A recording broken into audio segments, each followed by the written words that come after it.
what I want to say to you is this. When it comes to making decisions in your life, as Joseph is facing this dilemma, it's important to consider, because in the consideration is the moment that God shows up.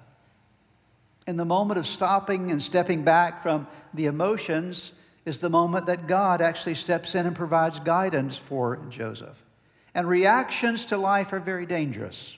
I'm going to give you 4 things that can happen if you're just flying off the handle when it comes to your feelings and your emotions. 4 things that often transpire. First of all, when you make decisions based on your emotions, obviously you're making decisions based on your feelings. Your feelings are driving you. And I will tell you something, never put your emotions behind the steering wheel of your life.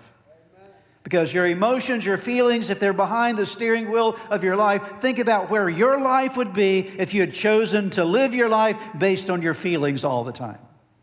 Very dangerous. So when we react, we're actually allowing ourselves to be feeling driven. Feelings take over the steering wheel of our lives. The second reason reactions are so dangerous is because they're based on limited understanding. Joseph didn't know the whole story here. He needed God to fill in some details for him.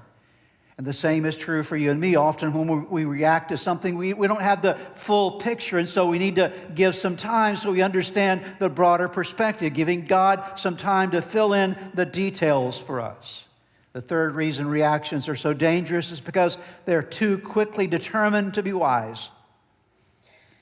You can't make wise decisions, generally speaking, quickly, and a lack of consideration results in a lot of foolish decisions in our life, because you can't get to wisdom quickly. You get to wisdom deliberately and over time. And then I've noticed this to be true in my life, and see if it's true in your life. When you react and when I react, reactions usually make situations worse rather than better.